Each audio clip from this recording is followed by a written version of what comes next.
Welcome back to the Chosen Life podcast with Jonathan Hacohen, the chosen lawyer. And co-hosting with me today, as always, he comes in very frequently to help share enlightenment on the world of sports, Wayne Frazer Jr. of Doug Laurie Sports. Wayne, welcome back to the Chosen Life. Glad to be here on this early morning, all fired up for coffee and ready to talk about some really weird stuff this time. There's a lot going on in the world of sports. I agree with you. And we got a big agenda today for everybody. We got a lot of amazing topics because there's been a lot going down. Before we do, I have a surprise for you, of course, to start off the episode. And before I do that, how is the world of Doug Laurie Sports, memorabilia? Enlighten us as we go into the fall, winter season now. Christmas is upon us soon. What's been hot in the world of memorabilia? The market is picking up again a little bit, despite of the economy right now. I mean, from my standpoint, there are a lot of people trying to sell things. I was talking about somebody about on the weekend about this, and for those of us who are in the memorabilia business, or if you're swung out a little wider than that, if you do records or watches or whatever else, there are a lot of people needing money right now because we're being brought things that don't pertain to us. People are just looking for somewhere to sell things.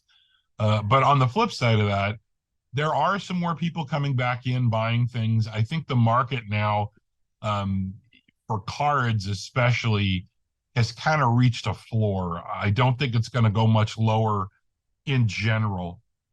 It's basically given back most of the gains that it had for the past couple of years when it was Beanie Baby tulips .com bubble kind of stuff where it was just crazy, right? Part of it is being driven by the start of the season, or at least training camps coming up here, and football season back in swing. We're not too far from basketball, so there's that. But it's also, some of it's being driven by Connor Bedard, and I'm sure we'll talk about Bedard later on. I'm getting calls every day. When does the Bedard rookie card come out and all that sort of thing? There's only been one Bedard card officially licensed for the NHL that's been released as of yet. And that card is a redemption out of one of the low-end products that Upper Deck produces called MVP. That card, which is maybe one every 50 to 100 boxes, I'm just going to say, right? It's a tough pull. One of my customers just sold one for $900.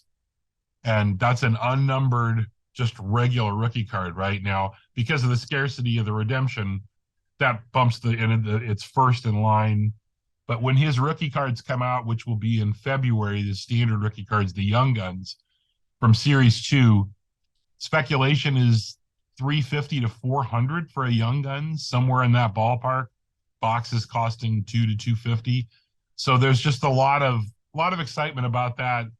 And one good thing about the hockey market is because it's not so big and because it's Canadian as opposed to mainly driven by the United States, when there are these wild fluctuations and downturns, hockey never gets that high and never goes that low, right? So there are still people out there, a lot of people looking for, Ovechkin stuff right now. Still sells really well. McDavid stuff does really well.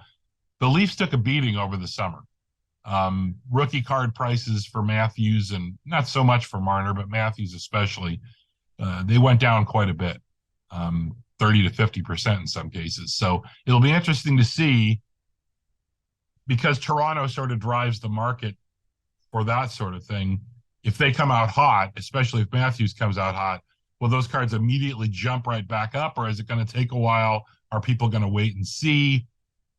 But other than that, things are good. This is probably not going to air till after, but we have Marcel Dion here this weekend for our card show, and we're actually doing a private dinner with him Friday night, limited to 30 seats. So we're looking forward to that. I'm going to do a little Q&A with Marcel. He's a super nice guy.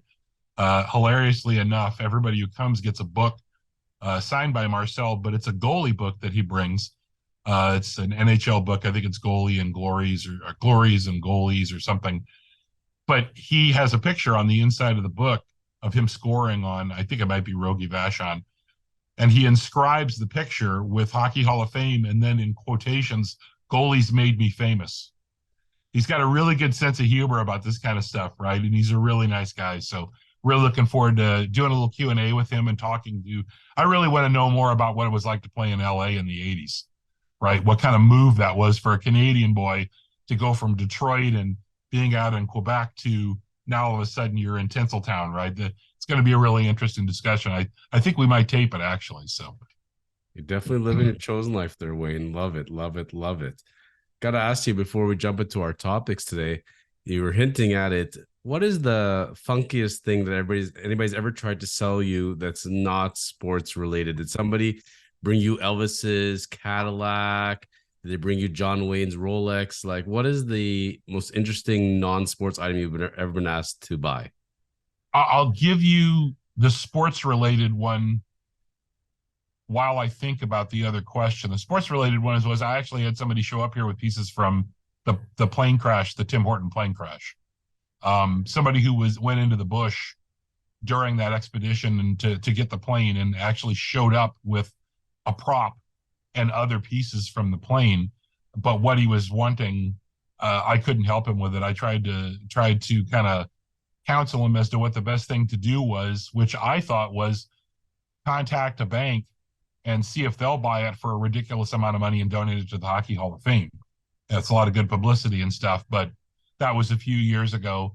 I once had somebody show up with a pair of Brendan Shanahan's compression shorts also 30 years ago, which I actually acquired in a trade because I had a woman who was a crazy Brendan Shanahan fan, and I gave her the shorts and I told her, don't ever talk to me about this again. But these are for you. She almost fainted. It was pretty funny. It wasn't your wife, was it, Wayne? No, it was not my wife. Although my wife is a big hockey fan, and she still talks about stiffing me needing. I'll tell the story as fast as I can. My wife is from Richmond Hill, and I'm originally from the St. Louis area. And when we got married, we went to Quebec City for our honeymoon. And on the way out there, she surprised me. She got me Barrie Colts tickets to see the Ottawa 67s. So we went for a sandwich at this place before, and it was the first smoked meat sandwich I think I've ever had in my life. And it was delicious, but my wife, unfortunately, started choking. She got a piece of smoked meat down the wrong pipe. And at first I thought she was kidding. And then I was like, oh my God. And I had to get up and give her the Heimlich and she's fine. And actually the deli was really crowded and people were clapping like, oh my gosh, and here I am giving my wife the gears like a good husband. Honey, maybe you should cheer your food first. You can have that sandwich in more than 2 bites or whatever else. So then we end up going to the game that night. And my wife gets up to go outside at the time she smoked. She goes outside and she's gone for like 15 minutes. And I'm like, hell, I wonder what happened, right? So she comes back with a couple of sodas for us. And I'm like, the hell took you so long? And she says, oh, I was standing outside talking to Dominik Hasek. And I was like, Dominik Hasek, really? And she's like, yeah. She's like, I recognize him because my wife knows hockey. I wouldn't have recognized him, honestly. I'll tell you another story some other time about that. But I just kind of waved at him and said, good to see you, Dominik, as I went outside, right? And then when I came back in, I was going to get in line and ended up, he was standing there and we struck up a conversation and talked for a while. And I said, well, what the hell? Why didn't you come get me? I want to meet Dominik Hasek. And she says, oh, chew your food more, huh? Take more bites of that sandwich. Yeah, there you go. You didn't get to see Hasek, right? So I don't know what the weirdest thing is. People will bring things in. I would say the weirdest questions I get is because it's Doug Laurie Sports, people will come in and ask for sporting goods or really kind of tangentially. I had a guy come in the other day and ask me if we sold compasses. And I was like,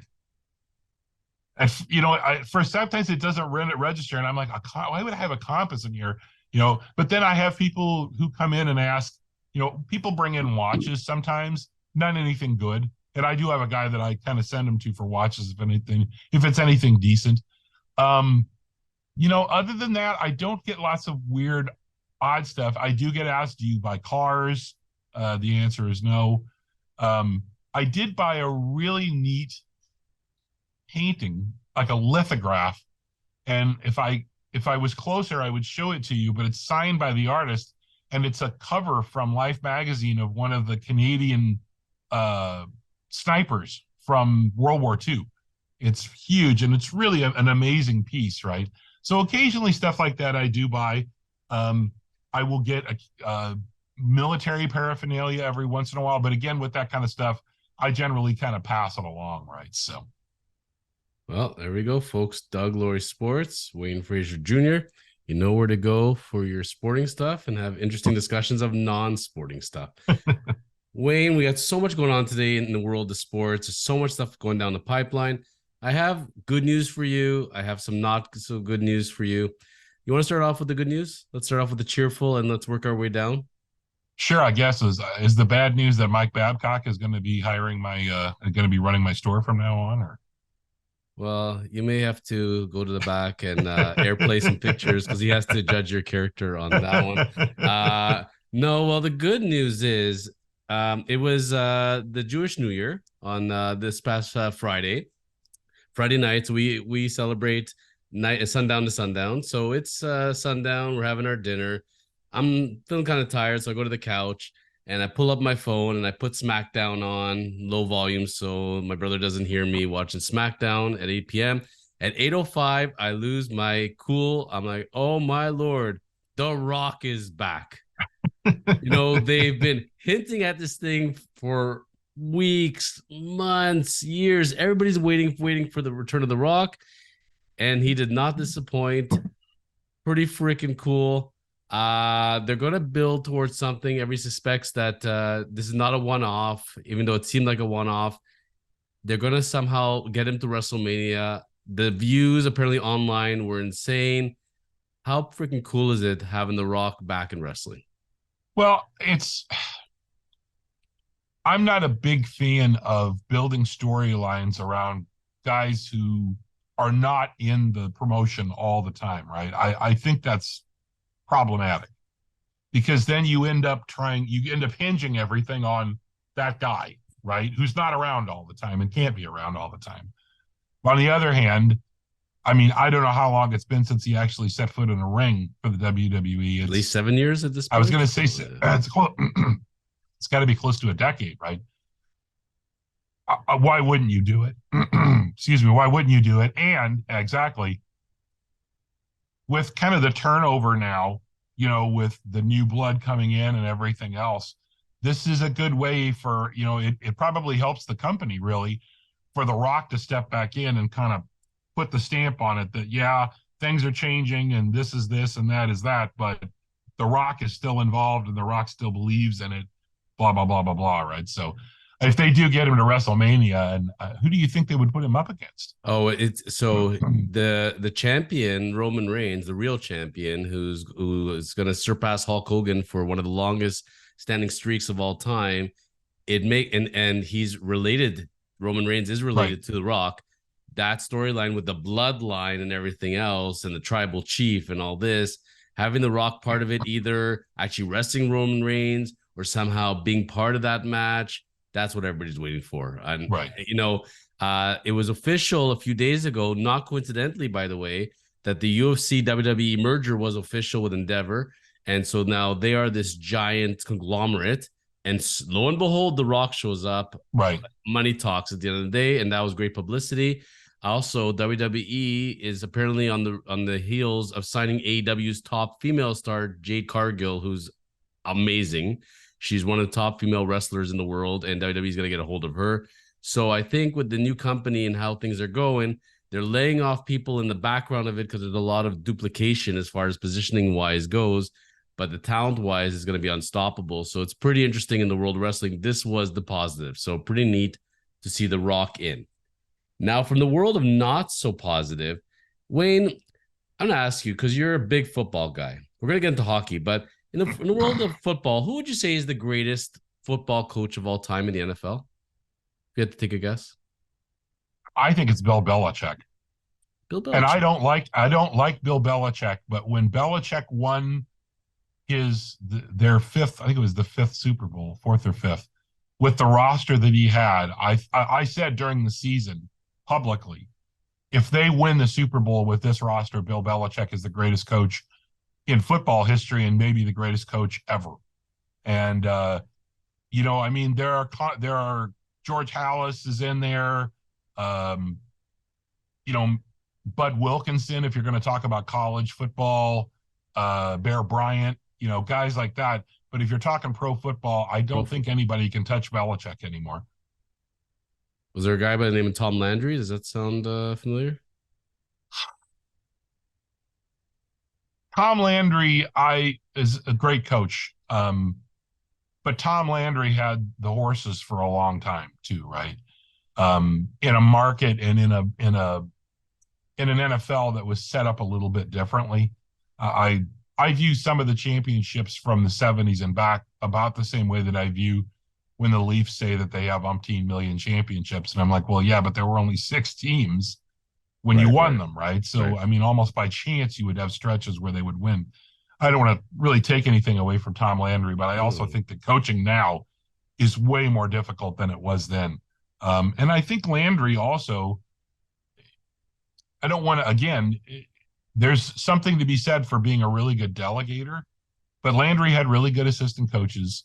I don't know whether it's a positive that I say that Bill Belichick may not be able to keep his hands off things, but clearly it worked, right? So, well, you got that Belichick. It's interesting because I like the choice.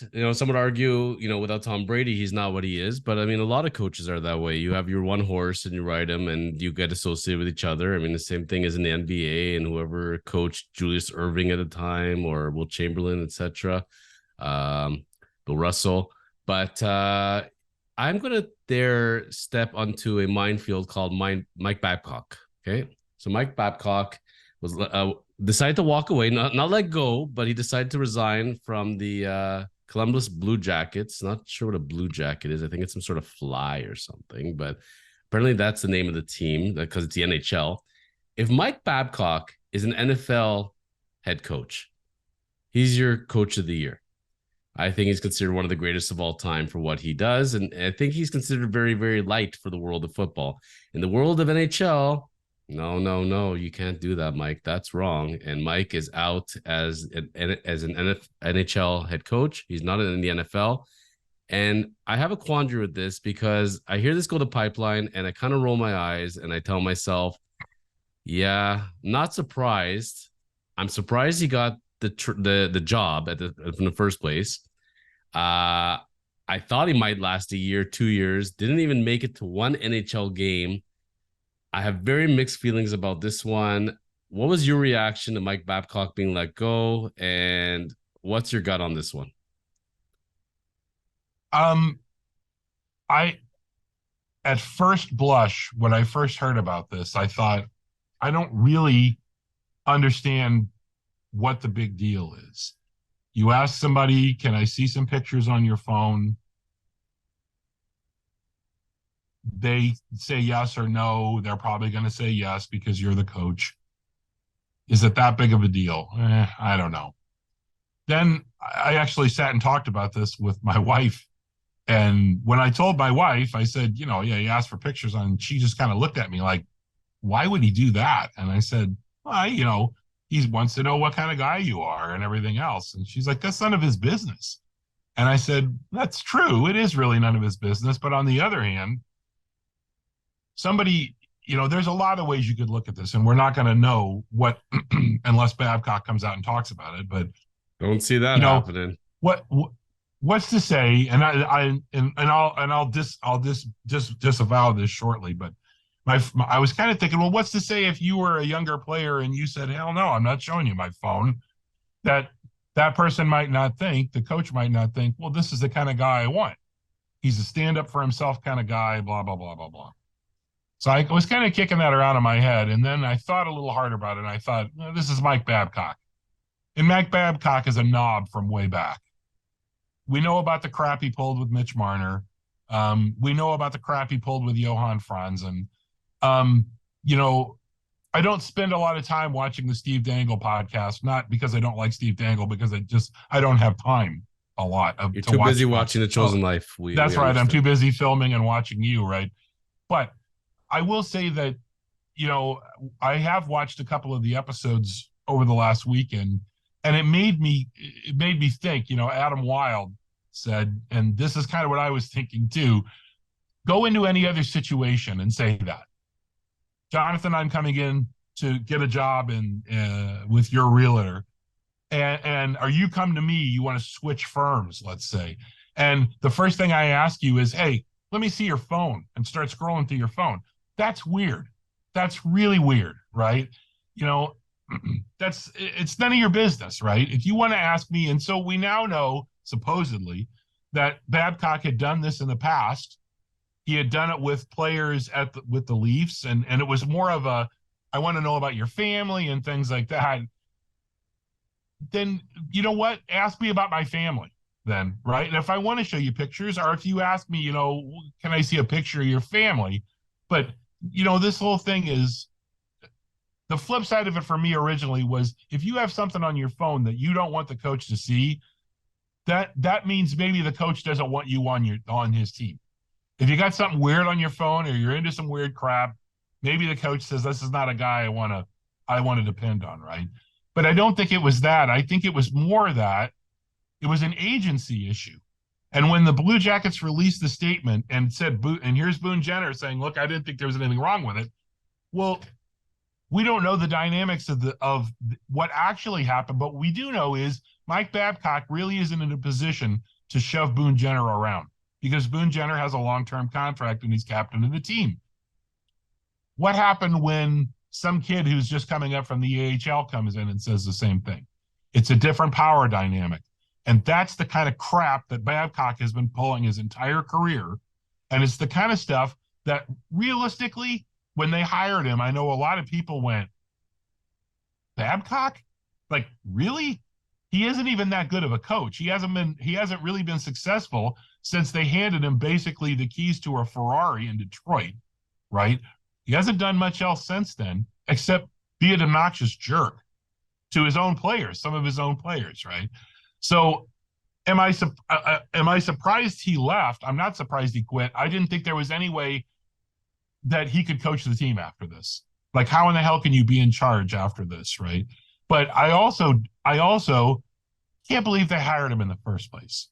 And you watch that press conference now from when they hired him, and you think they didn't know this was going to happen, but they knew who he was. And they said, oh, we vetted him, we talked to people and whatever else. Really? You talked to people? You didn't know that he's a jerk, that he seems like a psychopath, and he's the only coach. Can you think of another coach that so many people come out publicly and say, I hate that guy, he ruined my career, or whatever else? I mean, take him and John Tortorella, right? I like Tortorella. Tortorella can be a jerk. He's an old school guy and whatever else, and people are like, oh, you can't be old school anymore. Well, Tortorella was old school, and he did fine. The difference was Mike Keenan? Yeah, well, Mike Keenan, we'll get to Keenan. With Tortorella, though, the difference was he was a jerk, but he was a jerk to your face, and when it was over with, it was done.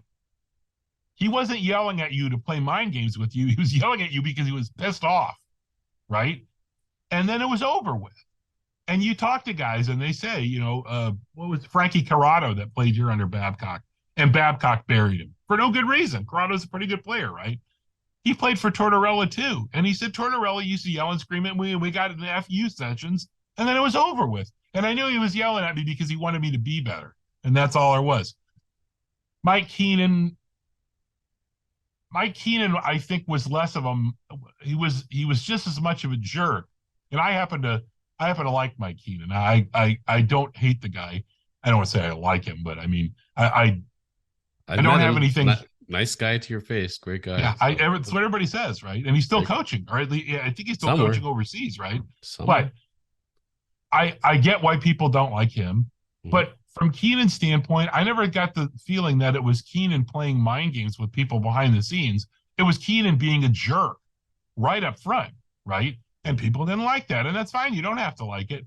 But it wasn't this. It wasn't, I'm going to screw with the fourth liners. I'm going to screw with Mike Modano so he only plays 1,499 games instead of 1,500. I'm going to screw with guys at the end of their career, Jason Spezza. Why? Why are you doing this? And it seems like that's his way to exert control over the team. You don't need that guy. What's really shocks me is how Kekalainen still has a job.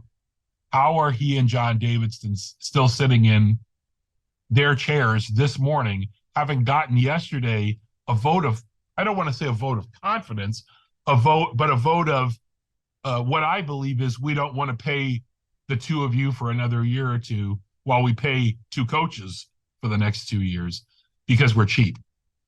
The really bad thing about this is that the ownership of the Blue Jackets, and by the way, the Blue Jacket is a reference to the Civil War. Yeah, as a matter of fact, they had for one game, you can look this up, back in the 2000s, they had an alternate mascot called Boomer, which was a Civil War cannon, which unfortunately turned out to be a little too phallic in how it looked, and it was there for one game, and it pulled off, right? But that's probably Mike Babcock's fault also. There you go, right? Yeah, so, go on. Yeah, so I just this is a hands-off ownership group. They trust Kekalainen, they trust Davidson, although neither one of them has really done a whole lot to earn that trust, I don't think. And they said, I'm sure there were meetings. Do you really think Babcock's the guy?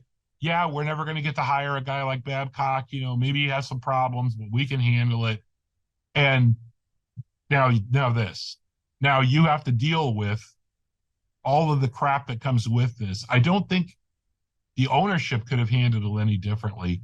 But for them to put out that the press release, the first one, that just had Babcock and Boone Jenner and didn't have Kekalainen or Davidson's name on it anywhere, it was almost like they were trying to distance themselves, and they threw Boone Jenner under the bus. Boone Jenner doesn't know what's going on. They just asked him, what do you think? I don't have any problem with that. Why would I? Maybe I showed him a picture and we don't know what happened in the meeting, right? But for gosh sakes, and poor Johnny Gaudreau, who happened to be at the media thing out in, I think it was in Calgary or something like that. He gets bombarded with all these questions. What the hell is he going to say? And he's another guy with a big contract, right? So I'm not surprised that he stepped down. I am surprised they ever hired him in the first place. And I'm surprised that Kekalainen, aside from economics, Kekalainen and Davidson, neither one of them should have a job right now either. So I see this a little differently, maybe not totally differently, but a little differently. For the amount of issues about Mike Babcock and how he's seen as a jerk and everything else, I'm just going to take it for the devil's advocate side. I'm not saying I'm advocating for Mike Babcock. I'm not his lawyer or anything like that. I'm a real estate corporate lawyer. Got nothing to do with this kind of messiness. But you look at his pedigree, the Leafs signed him to the biggest contract an NHL coach ever received at the time. They said to themselves, this is a guy that won in the Olympics, won a Stanley Cup, went to Stanley Cup final, very highly considered. This is our guy. And the Leafs, for amount of what they are in Shanahan, and Clan, they have some intelligence. They put together a nice team, and they thought they were getting the best NHL coach at the time. And this is what ended up being his downfall, with all this stuff. And what I was going to say was, if this was 1970, 1980, 1990, even 2000, we're not talking about this stuff. My problem with the NHL is a reflection of society and that it is weak.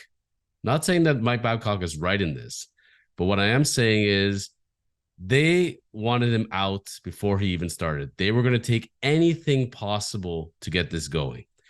Now, I dare venture that some of those conversations, if we sat there, and I bet you we've had these conversations with people, whether it be new employees, old employees, friends, you talk about people, you get to know them on a personal level. Oh, you have a dog. Oh, you have a husband, you have a wife, you have children, you just became a grandfather. Great. Oh, do you want to see some pictures? Or, hey, can I see some pictures? How many of us go to our phones to show with pride? Oh, we got a new car. I got a new watch. Everybody loves doing that. And we're very big into Instagram and TikTok. So that's how we express ourselves, by showing our lives on social media, which is right or wrong, depending on how you consider it. So Babcock's trying to know people, and the initial interviews came out as, he's really digging in more than any coach ever has. He really wants to get to know you as a person, wants to bond as a family, ask all sorts of questions about my family, ask for pictures. Without having been there, without judging, it's one thing. Oh, you just got married? Oh, do you have pictures from the wedding? And the guy pulling it up on the phone and showing, hey, you want to airplay that for a second? Let's see it on the big screen, that big wedding. People love showing off the wedding pictures versus, hey, give me your phone, put your thumbprint. I need to scroll through your pictures now. Unfortunately, with our media, the way it is, it gets blown a little out of proportion. And I think it gets taken from one extreme to another. And because the way it gets expressed, he took his phone or he wanted to see pictures on his phone. How many of us are sitting at lunches with people we don't know and see pictures on their phone all the time? Let's put this thing into context, Wayne, you know? So I'm not saying Mike Babcock did it right. Maybe he had really good intentions. Maybe he could have gone about it a little differently. But man, to lose your job over it, and there was a reason why you were hired, I think that our media, the way it is, it likes to pick stories. And once it's got you in its clutches, it's game over. This thing could have blown over very easily, but once it kept going and going, and the circus goes, you're done. And, no matter how good Mike Babcock could have been, because of where his past lies and how people feel about him, they would have taken any instance and would have driven him into the ground. So he was gone before he even started. That's why if I were him, I would have either tried to make reparations with everybody that I had wronged, like, when you're in recovery, and try to reach out to people and say, hey, I've gone to therapy. I've changed my ways. I'm not the person I am. Or he's been lying in the weeds, still the same person he was, doesn't care about that stuff. We'll never know from that end of it. But at the end of the day, in this society, if you are going to get second chances, third chances, you got to do that mea culpa and you have to try. And I don't think he did that enough. And regardless, I can't see a world where this man coaches in the NHL ever again. He is done as done can be. And if this was the NFL, I think this is taken very, very differently. I think that the NHL has gotten really, really soft. I mean, there's no hitting, there's no this, there's no that, there's no fighting. We can't talk to each other like this. This is very bad. And I think this is speaking of the NHL and where their culture is, because in the NFL, this kind of stuff still doesn't fly. So I'm not going to say we disagree on it. I just, not one person to come out and say anything about Babcock. And I think we have to look a little bit more into the story is all I'm saying. Let's say that, first off, the reason that Mike Babcock got in trouble over this is because Mike Babcock is Mike Babcock. Agreed. If this had been somebody else who didn't have the track record of playing mind games with players and being a jerk to certain players and things like that, this wouldn't have been a story at all. If this is Cedar Gaston, nobody cares. Or it would have been framed as, well, Mike Babcock's out of the loop on how people feel about this kind of stuff, and I'm sorry and whatever else. Mike Babcock doesn't get the benefit of the doubt because he's done this exact same kind of thing before, which, again, why the hell do you hire that guy then? I could see if he just came off winning 3 Stanley Cups or something like that, but he hasn't done anything in a long time in the NHL. He was not a good coach. He was not a good coach for the Leafs, right? They made the playoffs as a surprise in 16-17, and then he was crap after that. He wasn't any good, right? I'll also argue they didn't give him a goalie to work with, but that's debatable as well. But I hear it. I mean, that's not incorrect, but he also wasn't great with Detroit after all those basically had a Hall of Fame squad for a couple of years, and then after that they weren't that good, right? But if there's one place you're gonna put him, if there's one place you gotta put him, I would say it would have been Columbus. This is not a Canadian market. This is a place where he could actually bring his methods and work, because we need to win and we need an old style school coach. If it was ever going to work, he's got to be in a non-hockey market like Columbus. He couldn't be in the spotlight. He can't be coaching the Rangers. He can't be coaching the Flyers. That definitely wouldn't have flown. I don't think there is any hockey market that is far enough away for when you pull crap like this that it's not going to become national news and reflect poorly on the organization, right? The other thing is that I think, Marty Walsh, who is the new NHLPA head, right? He and his second in command now, Ron Hainsey.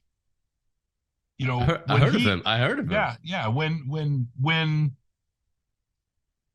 all this blew up, right? Last year is when Marty Walsh stepped in and took over. And what he said was, I'm going to be more involved.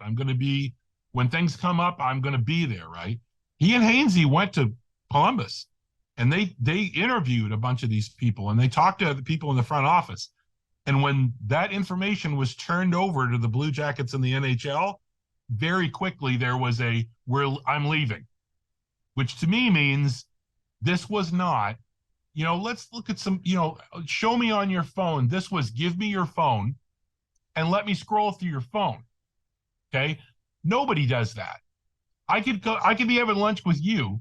And if I said, hey, give me your phone and let me scroll through your phone, you'd be like, what the hell? You don't need to look through my phone. I've had people that ask to see a picture. I show them the picture and they start scrolling through, and you're like, what the hell are you doing? Right? I didn't fire them from their jobs, Wayne, but you didn't have the ability to fire them from their jobs, and you didn't have the ability to make a character. But you did make a character judgment about them when it happened. I guarantee it. You thought, who the hell thinks that that's okay? Right? You get that second twinge for sure. Yeah, yes. I agree with you. I think if we knew that all this was, hey, let's put some of your pictures up on the thing. Show me your dog, show me your family, show me where you go fishing and what you like to do. If that's what this was, we would have to, yesterday there would have been a very different, you know what? The NHLPA has turned this information over to us. This is all pretty innocent, and here's how we're going to explain it. But instead, what we got was, I'm leaving. Bye. You can pay me for 2 years. I'm out of here. As soon as that information, I'm sorry. I think if the opportunity had been there to explain this away as something that was just, look, he's old, he didn't know, or whatever, I don't think so. And with the track record he has, I think this was weird. I can tell you this was weird. I can tell you from experience, having worked in the supermarket industry in the past and watching somebody who was clearly not doing very good at his job, spoke against management, had a big mouth, and he got changed in positional wise, department wise, did not get fired, didn't get a pay downgrade. The union came, spoke to him, spoke to the management, and he got his job back, even though he fully deserved what he got, because that's the power of the union. So I'm going to kind of leave it like that, as if they found even a cent of it, it's more than enough for the union to strike and make life difficult. So I wish we knew the full story of it, because in my mind, I think Babcock's getting a little bit of a bad rap on this thing. And if it's what you're saying, he demanded to take people. Okay, I'll put this on record. If he demanded to take people's phones, grab them out of his hands, started scrolling through them and look at them free will, that's not good. I agree. And this is now the start of way worse of what's to come. And I got you. But if it is in the context of a conversation where you got married, you got a dog, let's see it. I don't see it, but I don't disagree with you. Yeah. I just don't think any of this happens if that was the context for what we're talking about here. And again, the words of Dennis Green, former coach of the Arizona Cardinals, they are who we thought they were. We all knew this is who Mike Babcock was. Congratulations, Mike Babcock proves, again, he's Mike Babcock. Mike Babcock gives me a call, says, come down to Regina, and I'd like to have a sit down with you and tell my side. I'm on a plane. 100%. 100%. I hope Babcock comes out and talks about this. You know what's going to happen? He's not. He's not going to talk about this because there's nothing good for him to say, I don't think. What I'm very interested in are some of the players that the NHLPA talked to in the course of the investigation. Are they going to come forward and talk about this? And I'm going to give credit to Adam Wild again. I think it was brought this up, and this is a good point. Not that I wouldn't have got there myself, but Adam Wild got there before me because he's on before me. And I totally just lost my train of thought there. Dadgummit. It was a really good point too. What were we were talking about the chain of command and everything like that. Well, you know what? I'll figure it out later on. Doggone it. This is what 53 looks like, folks.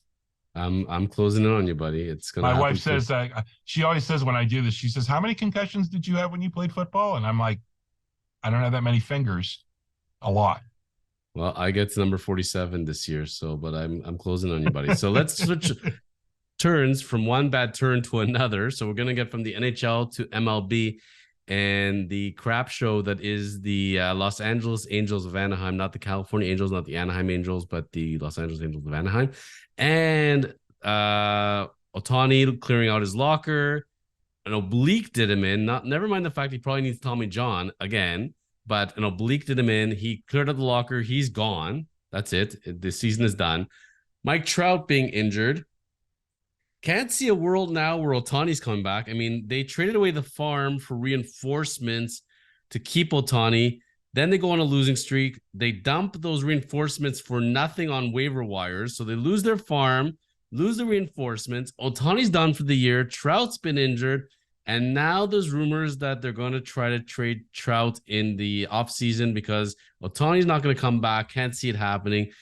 Does Trout really want to stay there? It's going to be Trout's call. Being a New Jersey boy, being the fact that the Yankees wanted to originally draft him, but just fell short in the pecking order. There's rumors of the Phillies. What is your take on Trout, Ohtani, Angels? What the heck's going on there? Before I forget this again, the point I was going to bring up was it's a real issue when the players felt like they could go to Paul Bissonnette and spit in chiclets before they would go to the management at the Blue Jackets and say they were uncomfortable, or even the NHLPA. So now, is that a byproduct of kind of the way we are in our society now, where we would rather go talk to somebody and leak it through a podcast as opposed to go through the proper channels, if you want to call them that? But that is a cultural issue, again, I would think, inside the organization, and especially with the fact that the NHLPA has been very weak.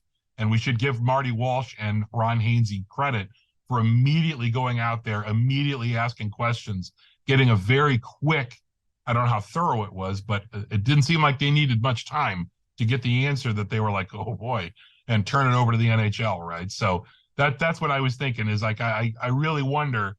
That's a good point. And again, I credit to Adam Wild for talking about this too. Man, you really, if you're going to go talk to Paul Bissonnette instead of Kekalainen or Davidson or whatever else, it makes you wonder about how lockstep those people were all together, right? You felt like you couldn't go against Babcock. So, okay, anyway. Yes, Ohtani. They should have traded Ohtani. They should have traded Ohtani at the deadline, first off, because this team, I'm sorry, unless they're going to put 3 or 4 new faces in there next year, Trout and Ohtani is not enough to make the ball club a winner, right? They should have just completely rebuilt and started over. They should have traded. They should have asked Trout if he wanted to be traded, and they could come back later if he wanted to. Now they're screwed because Ohtani's not coming back. He's not gonna play out there. There's nothing to come back to. Like, no, and I wonder. Also, yeah. I wonder. I don't know what the prognosis is, but I assume he's not pitching next year if he's getting Tommy John surgery. So they haven't even confirmed the Tommy John yet. That's where they're at. It's so mysterious. It's gotta happen. I can't. I think what they're trying to do is put it off until after he gets his contract, because not gonna happen. What's his contract going to be if he can pitch? 50, 60 million a year? What if he can't? 40, 45? It's a difference of 10 or 15 million dollars a year in the contract. Easy. My question in my head is he going to take a pillow contract, a 1-year cushion to get through Tommy John, everything? Because remember, Harper came back hitting after Tommy John after about 3 months or so, if I'm not mistaken, or a couple months even. I think it was back in May, if I'm not mistaken, as DH. Ohtani was DHing anyways. But I can't see a world that he comes back to the Angels unless he said, you guys really tried for me. I love playing here. I can't pitch anyways. Give me the 1-year pillow. But the other factor in this is the rumors is why they're doing what they're doing is because that they're likely going to sell the Angels now again. And at this point, they could sell them for billions with or without the payroll. Let's just cut the payroll altogether. And Trout at some point has to want to win. But on the same token of it, look at his contract. And the guy barely plays 80 games a year. The guy was a model as far as, the player to get. But you know what? He's breaking down too. And that's where in baseball, who's going to take that? I talked to Steve Carsey all the time about this. I'm like, why are teams so stupid and signing 30-year-old guys to 10-year contracts and they break down after 2 or 3 years? I mean, look at the Carlos Correa fiasco. Like this never ends. But somebody's gonna want him because he's Mike Trout, and they're gonna think I could do this differently. You know, they can go play with Stanton over in with the Yankees, and another example of this where the Marlins signed to a monster deal. The Yankees take him for no talent, just like pay the dollars, and they're still regretting it. So I think Trout is traded in the offseason. I think the Phillies would be a great fit for him. I think him and Harper would love to play with each other. They've always been linked at the hip as far as superstar 1 and 2. I think that'd be pretty cool. Or the Yankees. Those are the only two places I see him going. He's an East Coast guy. At the end, Mets are not going to take him at this stage where they're at. But I can't see him staying on the Angels. I don't think so either. I don't want to rule it out entirely because I feel like Mike Trout is a guy who would like to finish his career with the Angels, but I just don't think it's possible at this time. And so, yeah, I think it's pretty clearly going to be, it's going to be the usual suspects. New York, maybe Boston. I don't see it, but possibly, they just fired their GM and they're starting a reset. The Dodgers will be mentioned, I'm sure. But I think it's maybe one of the 3 or 4 top, the big payroll teams, and that's pretty much it, right? As for Ohtani, I think again, we don't know exactly what Ohtani's relationship is with the management now, but the fact that he cleared his locker out and left without really saying anything, I kind of feel like that's I'm done here, right? It's odd. Yeah, I'm done here, right? And it could be spun as, well, I didn't want to be a distraction to the team and all that kind of stuff. And culturally, that's something I think is a player that comes from the Japanese leagues originally. Maybe that would be a reasonable thing to assume. Hey, I don't want to make this about me. I just cleared out my locker and I left. The guys are here playing and I can't help right now and blah, blah, blah, right? But when your team is in last place and a complete fire dump, how much more of a distraction do they need? Like, there's no distraction. Well, maybe it would have been helpful to not think about that for a while and talk about, have him give a couple of day farewell tour or whatever. But no, I don't think he's going back there. He's going to be, like you said, he's a free agent, and I think there's a really good chance he signs a 1 or 2 year deal somewhere at $35-40 million while they figure out what's going to happen. Is it possible Ohtani could come back as a closer? He's got the stuff to be a closer, but my gosh, you'd hate to, if he can pitch, you want to be able, but I don't think if he ends up having the Tommy John surgery, he's not pitching for a whole year. He's a single year guy. So then who's most likely to sign him? Well, is New York going to go for him? I mean, I'm sure they would like to throw money at him, but I don't know whether Ohtani wants to play there or not. The Dodgers, obviously, I think Ohtani would like to be, that would be a good fit. You know who else would be a really good fit? And I always think that he would be a good place for a player, an international player to play. Mariners. Is Toronto. Well, Toronto. Yeah. Now, look, what better fix could there be when the Blue Jays flame out this year again, right? What better fix could there be in the offseason for them to say, look, we're going to give Ohtani $50 million next year, and he probably won't be able to pitch. But we're going to spend that money because we think if we put him in this lineup, 1, we think we might win a World Series, and 2, he's going to like it here so much he's going to stay. We're going to be able to sign him long-term after that.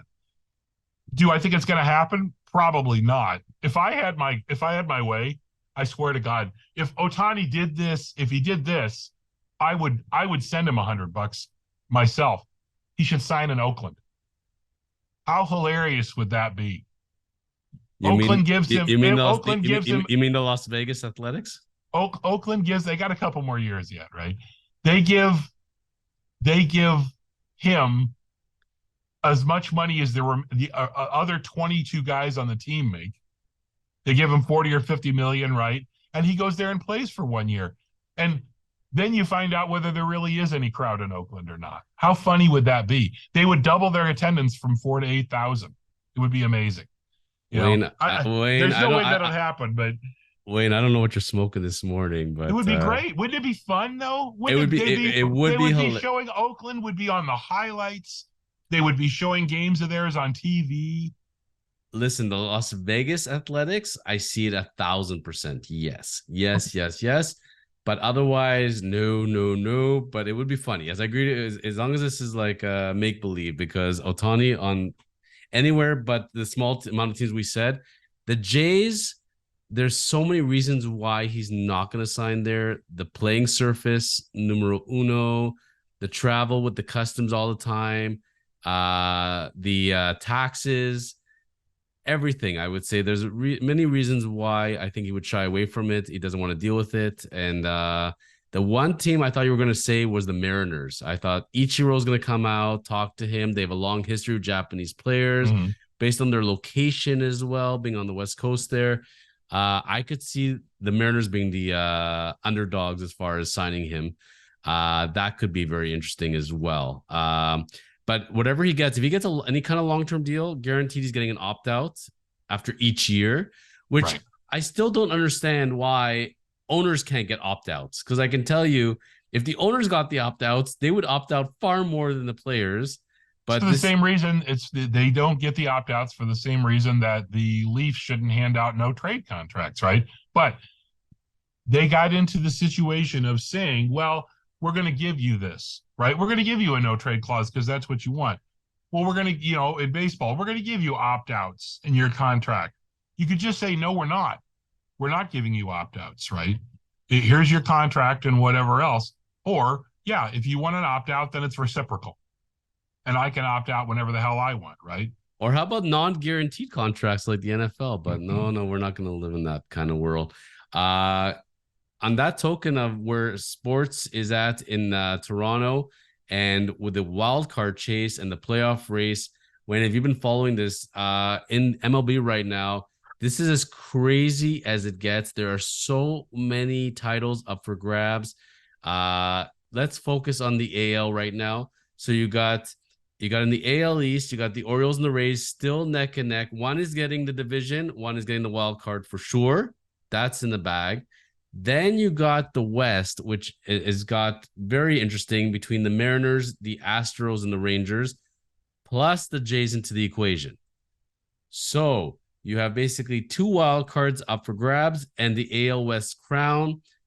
From those teams, one is not going to make it. You could have three AL West teams technically in it.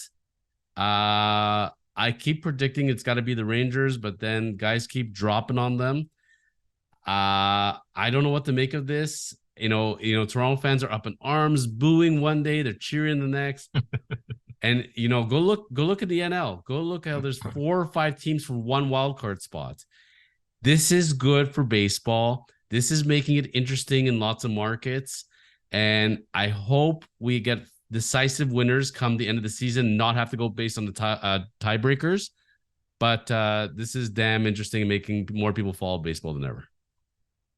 It is good for baseball. It's good to have. I'm not a huge fan of, let's put half the teams in the playoffs. NHL style. I'm not a big fan of that, but I understand why they do it. Keeps interest in, you get more postseason money, blah, blah, blah, blah, blah. If they're going to do this, I think they're going to do that. They should cut back to 156 games or 154, go back a little bit. So 120 even 120. Yeah, 144 is what it used to be, right? So, that way you can start the season a bit later and you could move the playoffs a little earlier. I think it's a little ridiculous to have them as late as it is now. But again, it's a money thing, right? I get it. And eventually everybody's going to have a dome stadium and then it doesn't make any difference, right?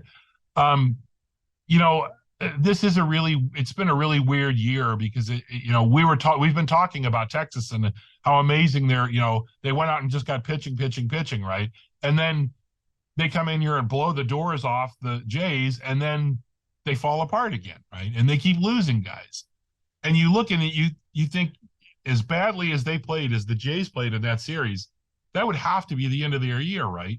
And then they turn around and sweep Boston and Texas gets swept. And now we're back where we were again, right? It's kind of crazy too.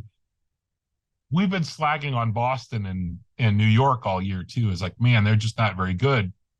New York's over 500. Boston's 1 game under, right? And getting at the beginning of the year, we were talking about, everybody in this division is good to great, but Boston's going to be terrible. Probably they're not going to be very good, right? Well, it turned out we were right. Everybody is pretty good, and Boston's actually better than they probably should be. The Yankees are only, I mean, there's not enough time left, but they're only 6 games behind the Jays, hilariously enough, right? So do I have much faith going forward for the Jays? No. I do like the fact that if they were able to get in and win that wild card, their pitching lines up pretty well, right? And then it's just a matter of how hot are you when you get, you're getting Guerrero warmed up at the right times. It's starting to click a little more, although I don't know how much you could rely on David Schneider and Ernie Clement and guys like that in the playoffs, because it's different. Then they're facing good pitching every day, blah, blah, blah, blah, blah, right? But I'll put the Jays pitching up with just about anybody else you only need to use 2 or 3 starters and then everybody else goes to the bullpen, right? But do I have much faith in the management of the Jays down the stretch to do the right things and pull out a couple of games or whatever? I do not. I still don't think they make the playoffs, right?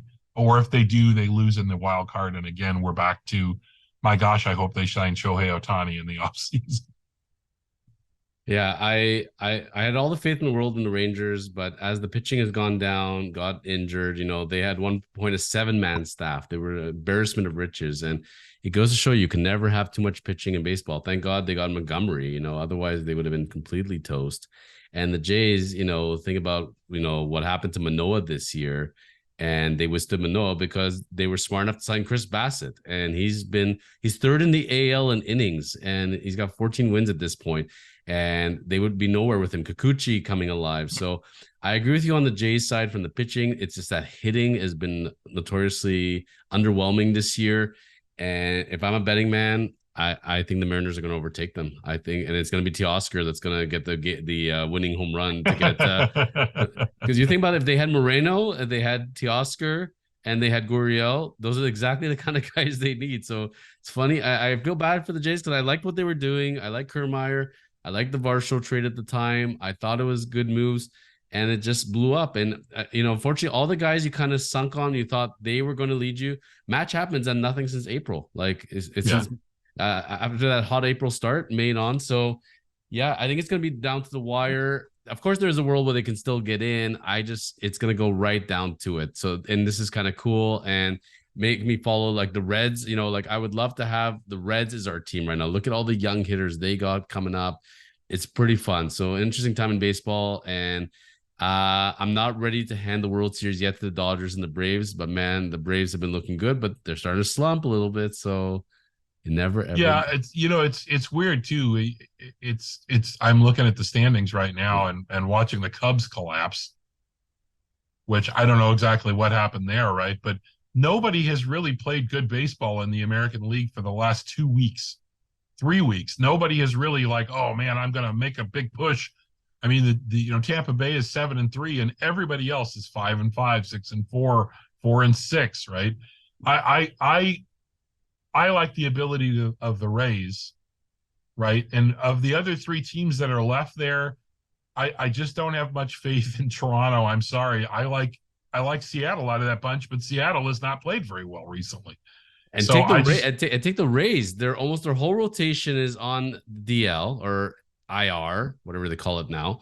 And you have Franco that one of their best hitters, if not their best hitter, had to leave the team for personal reasons that you're aware of.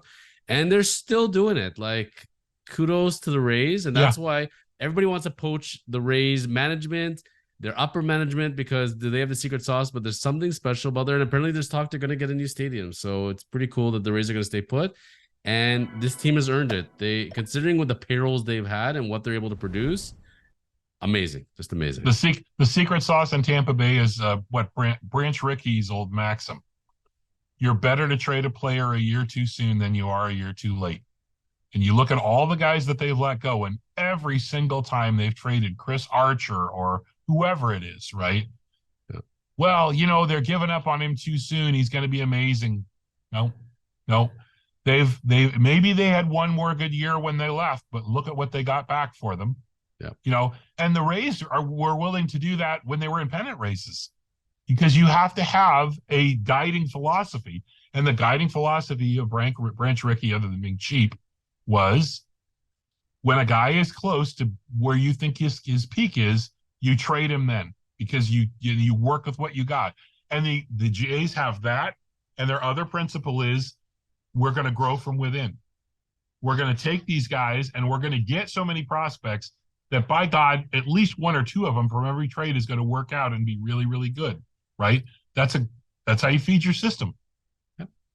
That's how you're able to overcome things like McClanahan going down and losing Franco and all that kind of stuff, because they have such incredible organizational depth that, holy crap, well, here's another guy who's amazing. Here, let's use this guy, right? So the team to watch, I've said I thought it was my World Series pick at the beginning of the year. I don't think they're actually going to win it, but the Philadelphia Phillies, with their depth and their team and how close they came the previous year, they should be fun to watch. Let's see as we get to the World Series. We're almost out of time today, Wayne. Wow, Mike Babcock really swallowed us up today. So as we're finishing off today's episode, we do have to touch upon the NFL is back, and gamblers everywhere are rejoicing. And as of the time of taping, we got 2 games in the books for most teams. And just got to ask you, first of all, are you shocked by the number of 2-0 and 0-2 teams going currently? I'm not shocked, although it's a little odd with the parity in the league now. You think, that's a lot of 2-0 teams, a lot of 0-2 teams, but it's early. The NFL is so close now, right? Unless you're the Giants in week 1, and then what happens? They come back and win in week 2, which is insane, right? Excuse me. Just going to take a look at my list here. Yeah. Yeah, I'm gonna throw a couple of teams at you on each side. The one that surprised me from the 2-0 teams is the Commanders, Redskins, Commanders, whatever, and Dolphins. 2 teams that I didn't expect much from. Does that surprise you that they got off to a hot start? It doesn't surprise me with Washington, because they're played 2 bad teams to start the season with, and they almost lost to both of them. I don't think there's a chance that Washington sneaks in as a wild card this year. I like the makeup of their team. They're headed in the right direction. It pains me that Antonio Gibson is not going to work out there, but I have Brian Robinson Jr. On my fantasy team, which is 2-0 for the first time in a long time, by the way. Although I only won the first game because the guy that I was playing had Aaron Rodgers. And I don't want to win a game like that. That was bad. I had a 21-point lead coming in on Monday night, and I thought, this is not going to go well. And I was a little late flipping the game on, and what do I see? Rodgers on a cart, and I was like, oh. And then I saw the injury, and I was like, oh, this is bad, right? So we'll get to we'll talk about that in a second, right? Yes. But for the Commanders, it's a little bit, it's more scheduling than anything else. I actually think the Dolphins might be a player for Jonathan Taylor. They might be in the market for a trade. You might see them go after Leonard Fournette or somebody like that they can bring in, or try to make a trade for somebody else. The Dolphins are the real deal. What doesn't make you nervous? Oh, he makes me nervous as hell. But you can't bet on that, right? All you can say is, as they're functioning right now, if you ask me what quarterback in the NFL would you like to watch more than anyone else work, right now it's Tua, because he doesn't have incredible arm strength, but his ability and the way he works with Waddle and with Hill right now to just throw to a spot and for those guys to get there. And he releases the ball and you think, where the hell there's the receiver. How did he, they've worked so hard on the timing of that and to overcome that arm strength issue, right? He doesn't have a bad arm. He's not going to be able to let it rip like some of these other guys downfield that much, right? And he doesn't make stupid choices either. If he rolls out, he moves, nope, out of bounds. It goes out of bounds, right? Or whatever else. He's very, very smart too. So, and their defense is pretty decent. The one thing I have questions about is I think Mostert got hurt this week too, if I'm not mistaken. I think he has a groin sprain or something. They are pretty thin at running back. So, and Devon Achane or Devon Achane or however it's pronounced, he's so small. I don't think they can turn to him to do much. If they may have to go out and either sign Fournette or somebody like that, or make a trade for Jonathan Taylor and give up what the Colts want, because Taylor's not coming back to the Colts. I don't think. I think they're going to move him, right? Yep. If they can make that happen, look at the rest of that. The rest of that division. I don't think the Bills are as good as everybody seems to think they are. Josh Allen in the first game looked like Josh Allen from 3 years ago. I'm going to try and shove the ball in wherever I can, and I'm going to run like an idiot. And the Bengals. The Patriots. The Patriots have actually played better than I thought they were going to play, even though they're 0-2. And then the Jets. I don't think the Jets are in as big a trouble as everybody seems to think they are. I don't think Zach Wilson is that bad of a quarterback. And they have now Breece Hall, Dalvin Cook, and Michael Carter, that three-headed monster, and a good offensive line. The first game of the season when Cleveland and Cincinnati played, I wrote my tip sheet and I said, you know what? If they're smart, if the Browns are smart, they'll hand the ball to Nick Chubb 35 times, and Deshaun Watson will carry another 15. But they're not that smart. But it turned out they were. Just hand the ball off, hand the ball off, hand the ball off. That's what the Jets should be looking at here. Nothing but play action passes and running the ball until you stop us, And look, do I think Wilson is a grade A quarterback? No, he's not. He's still even, and it's tough to say in that first game when you get called in off the bench after Rodgers has been in there for 4 snaps, and you've been sitting there thinking, I'm not going to see the field this year. Right? I'm just going to be holding the clipboard and getting Aaron a coffee when he needs it and learning. And all of a sudden, you could tell he was like, holy crap. And he made some dumb mistakes, but you could see the arm he's got and that he can run. If they limit the mistakes he can make by handing the ball off a lot, having some design runs for him the same way the Browns do for Deshaun Watson, the Jets have a good defense. They could be a wild card team this year, still without Rodgers. From the 0-2 side of things, team that I am surprised and not surprised about, I didn't see the Bengals going 0-2. That was a shocker. But the Broncos saw that a mile away, and it's so many people they were this. It was the sexy pick for people, and they're going to turn around Russell Wilson. I don't see it. I see it's a train wreck, and it's going to get only worse. What's your take on those two teams? The Broncos are terrible. They're bad, right? And I would not be surprised later in the year, although I don't even know who the backup is to Russell Wilson in Denver right now. They don't really have somebody I don't think they have somebody they can throw in there to try and, let's see who this guy is, right? So Trey Lance will look good over there. They're dead. They're dead in the water, right? Yeah. As for the Bengals, I don't think Burrow was anywhere close to being ready to play in week 1, and they shouldn't have played him. And you could tell he just looked off. And then this week he looked off, and now he's hurt again. He's re-injured that leg, right? Right. The calf. So the question is, what else is there that's going to make that team? When they bring their backup in, and again his name escapes me. It's a young guy. You would hope that they would be able to lean on the run game, but Joe Mixon has not been very good over the last little while. Their receiving core is what's supposed to be good with Chase and T. Higgins and that. Are you going to be able to get them the ball? Right? I don't know. I don't know that the Bengals may have, this could be pretty ugly. Again, unless they go out and get a second running back or they make a trade. Who's out there? Gardner Minshew.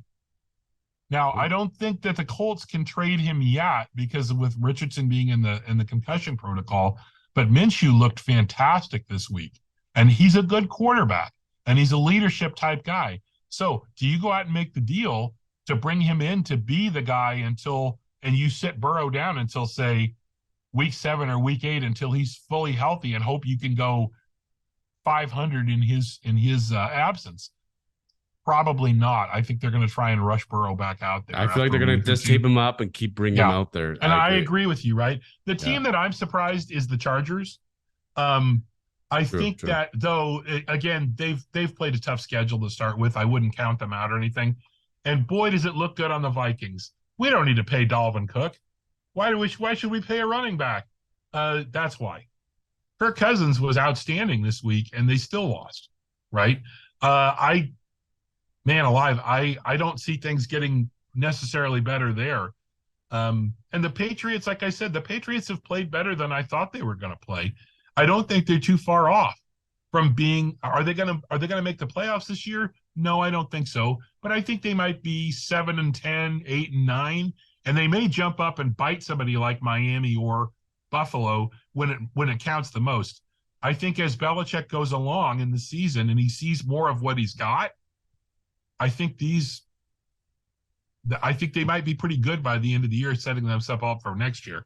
Now, whether Belichick sticks around or whether this whole breaking up with his girlfriend who ran the Belichick Foundation causes a big schmozzle in the Patriots organization or whatever else, I don't know. But I think, Mac Jones has looked good. They made the right decision there.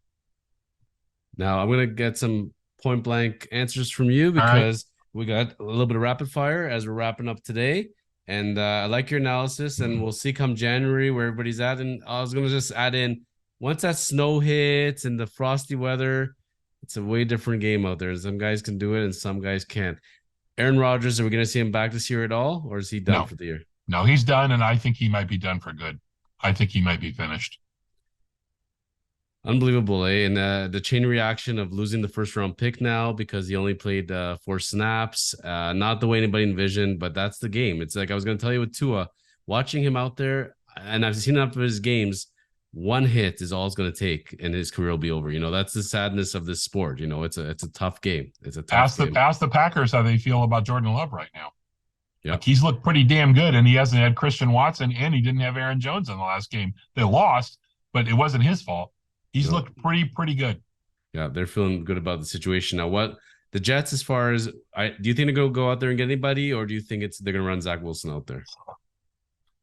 I don't know who's out there. If you're going to make a trade, are you really upgrading on what you have?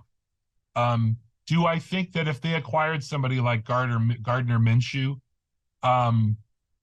would that be a good thing for the Jets? Yeah, I think so.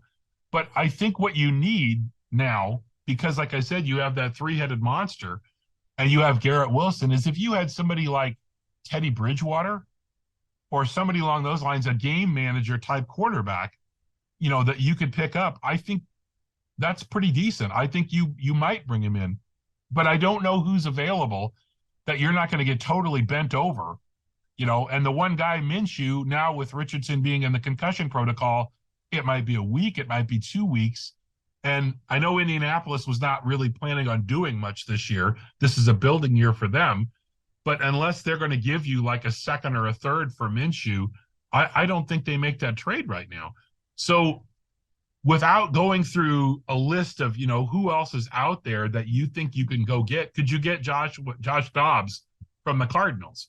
Maybe you could, but does that really solve any problems? Is he better than, could you go get Mike White and have Mike White come back and be the quarterback? And how pissed would you be if you were Zach Wilson that you finally got your chance and they go get the guy you used to back you up again to be the starter, right? You think you think they called Tom Brady? Do I think they called him? Yeah. I see what's up. I would say there's a better than even chance that there were some.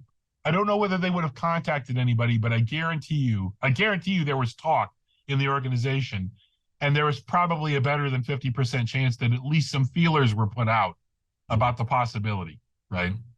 So I'm stuck right now on this last one. This last question has been burning a hole in my head for the past few weeks. I've been dying to ask you. We covered off the 49ers ad nauseum, and we knew about the Trey Lance situation. And he's only going to be a third stringer. And, what if people go down? It'd be good to have him as an option. Well, they decided to get rid of the distraction for whatever reason. They invested a lot in him, and they decided to divest themselves of him. Out of all the places on the planet, Wayne, Why is he a Dallas Cowboy? I'm awestruck here. Is this a play against Dak Prescott to kind of light a fire under him? Is simple insurance? What is Jerry Jones thinking here? I like the move, don't get me wrong, but as we're talking about the Broncos and we're talking about the Bengals, wouldn't Trey Lance look really good in any of those uniforms? I agree with you that, first off, this is a great move by the Cowboys. Trey Lance is not a bad player. He's just been in a bad situation. He's been hurt or whatever else, and now he doesn't have to play this year. So he's got a year to learn the offense and everything else. And for what they gave up for him, for what he third is, rounder, I think it was. Yeah, I think it was a third rounder. Yeah. The 49ers had to cut bait. At some point, you've got to say, for the good of Trey Lance, right? I think you have to say, you've got to let the guy move on and see what happens, right? I'm just looking at, I believe that this is the last year for Prescott. Is he a free agent at the end of the season? I am looking. No, he's got one more year. But there's but there's still talk about that long-term deal, and there's still. Well, he has an out. There's an out in his contract too, right? That for both sides, right? So Lance is not going to see the field this year, with the possible exception of injuries, right? He's not going to play. But he's their third stringer, if I'm not mistaken. Now he's the third stringer, yeah. Right. Yeah. So he's their third stringer. He's not going to play, but for what you gave up for him, it's a great asset to add. And what if Prescott leaves? What if he does get hurt? You now have probably the most athletic backup quarterback in the NFL. And that team is awfully good. The Cowboys are a very good team, right? They have a good defense. They have a really good receiving core now. Their running backs, I like Tony Pollard a lot. I like Rico Dowdle. I'm a little concerned about the depth there, when they let Elliott walk, but they could always go out and sign somebody like, Fournette or somebody like that to come in too. I think this is a move for a year down the road, and I think they probably were smart enough to talk to Lance about that and say, look, we're bringing you in, and there's not going to be any pressure on you. We want you to learn the offense. Maybe later on in the season, if we're far enough ahead, we get you into a game or two so you get your feet wet as a Cowboy. But if Prescott leaves next year, you're the guy. But you're getting a first-round talent for a third-round pick. What were all the other NFL teams doing at this point? Like, were they taking a nap on this? Like, no, to me, there's so many teams that could have given up a second-round pick to get this guy. It's a no-brainer. I'm lost.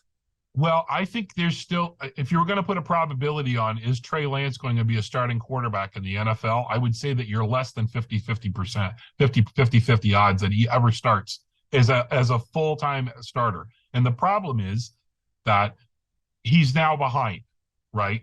And so teams look at that and think, okay, we could go get Trey Lance, like in Arizona. Why would they have not gone and gotten Trey Lance, right? Especially considering the offense that they were running. Right. Trey Lance kind of fits that. It's because there's a lot of teams who don't believe in Trey Lance anymore. They look at a guy, he's got hurt. He didn't have much of a track record in college. He was only at Boise State. He was the starter for 1 year, and then he was out. He sat the COVID thing and all that crap. Gotcha. So there's not a long track record there, right? So they're looking at it and thinking, if we give up a second rounder for Trey Lance, what's the replacement there? A second rounder gets us a starting offensive lineman that's cheap, right? A second rounder gets us a linebacker. A second rounder gets us a starting running back, right? So do you want to spend a second round? People undervalue picks, and good teams don't undervalue picks. But for the Cowboys, for a third, which is probably going to be at the end of the third round, now you can gamble. Now you can say, okay, well, what are we going to get in the third round? Maybe we get a running back. Maybe we get the fifth or sixth quarterback off the board, when we can get a guy that, and, don't sleep on how good the 49ers scouting staff is. I mean, they haven't made a lot of mistakes in the draft. So the Cowboys are looking at that and going, well, we know who he is. We know that the 49ers believed in him. We know he has the skills. It's just a matter, is he ever going to get a chance to play, and is he going to stay healthy? We can spend a late third on that. And that makes sense. I agree with you. I would have liked to see in Arizona or somebody else like that. Denver, bring in Trey Lance to be the backup for Russell Wilson, or the third stringer under Russell Wilson, for a third rounder or a second rounder. But then again, Denver's going to be bad, and now it's almost like you're trading an end of the first round pick for a guy who may never see the field for you. I think of a Steve Young, I think of a Jeff Garcia and how they developed later, and it's where I see him going. I just have this vision of it, and I think the Cowboys, it's a no lose proposition on this. I think it was a smart move, like you're saying, and the best case scenario, if he does end up being your starter and he is what people thought he was going to be, and he blooms later in life, it could be the steal of the century, or he may end up being a middling backup for the rest of his career. You never ever know. Nobody's ever going to look at this deal if Trey Lance doesn't work out and go, boy, they really blew that. Right. Nobody's going to remember that. They're just going to think, he took a shot. It didn't cost you very much. But if he does work out, people are going to be like, holy crap, what a great deal this was. How amazing. The one thing I will say is I kind of see it as, you said there's no downside for the Cowboys. I don't know what this says to Dak Prescott. Because if you're Dak Prescott, you're thinking, okay, well, I've got another year on my contract, and now you're going to bring in Trey Lance, and does that mean that you think you're moving me out or whatever? I think it creates a little bit of doubt, Yeah. I think if I'm Dak Prescott, I'm like, I'm Dak Prescott, and I'm the man, and I've turned down extensions already, and I could care less. You could bring in anybody at this point. I'm Dak Prescott. I think that's how Dak Prescott. I don't think Dak Prescott lacks in confidence in Dak Prescott for sure. I agree with you there. For a second. And for whatever you're going to say about the 49ers misstep there, as far as originally getting Lance and what they gave up the haul, they produced Brock Purdy. And you know what? Yeah. It's funny how one move like that can erase a mistake, but they're in a no-win proposition with Lance at that point. So and the ability that, when you, like we just said, we trust the scouting of the 49ers for very obvious reasons, right? And it means that when they have that discussion about, holy crap, we're going to give all this up to go get Trey Lance, one, it means you believe in him that much, but two, it means that you have enough faith in your scouting and your ability to identify talent that even if this is a complete swing and a miss, we're going to find somebody else later in the draft that we can use. And it may not be Trey Lance quality, but it's going to be somebody really good. And addition by subtraction, if there's one thing the 49ers didn't need after that ending to their last season, is any distractions. And Lance would have served nothing more than a distraction at this point for what they're trying to do. They sent a clear message. I think that's a clear vote of confidence for Brock Purdy, and they still have a good backup out there. So you know what? I think they did the right move as well. And if I'm not mistaken, 2-0. So obviously all systems a go. 2-0 and extremely, extremely good, right? I just to wind this up, I pulled up the list of backup quarterbacks out there. Of course, man, there is not much. Mike White is with the Dolphins, and that's a possibility, right?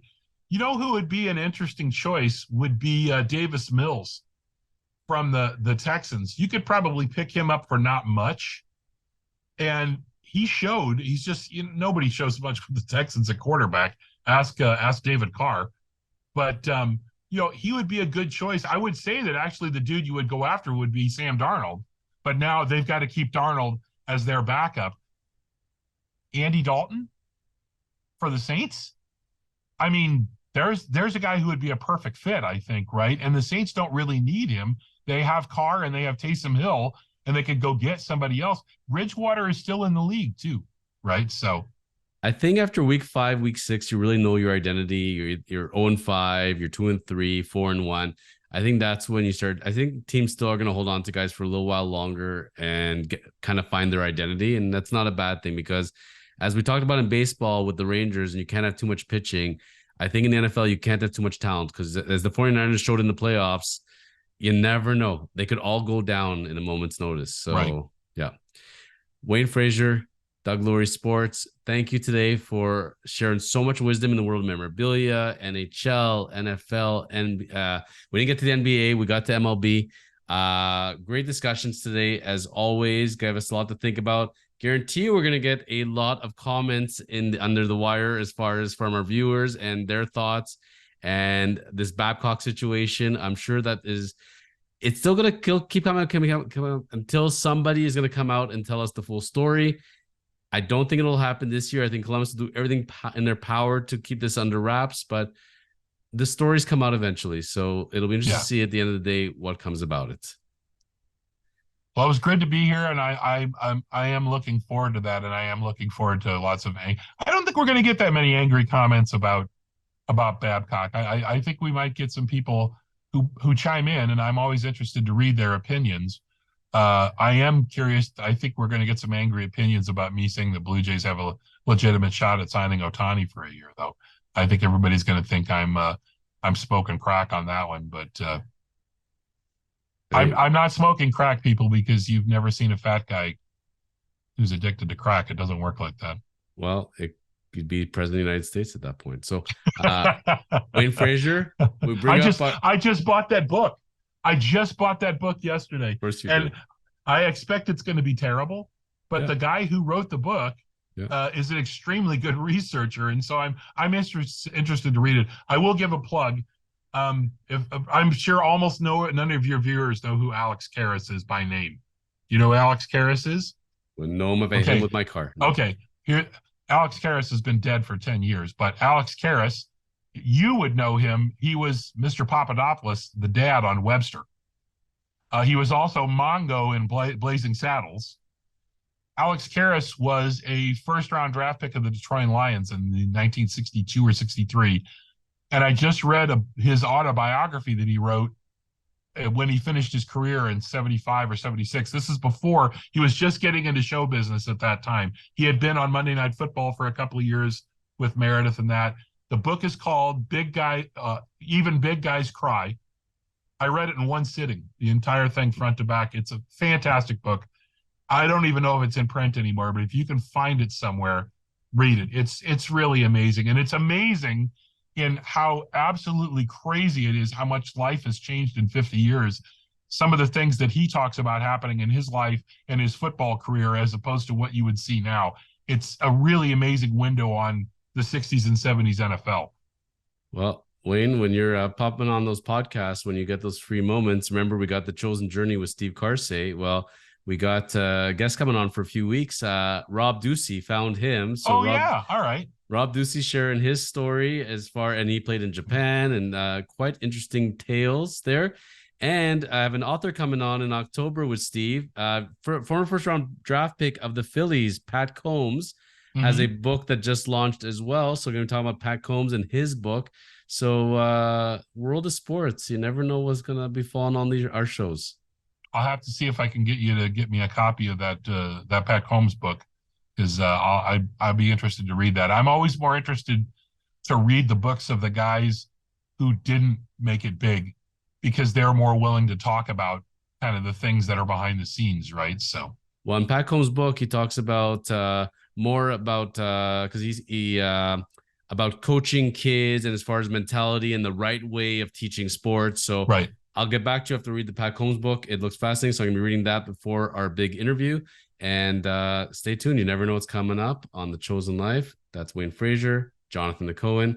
And as we sign off, we bring our arms. Let's pull the back. I can't pull my sleeve back far enough today. You'll have to take it that there's something there. And we say, keep living the chosen life.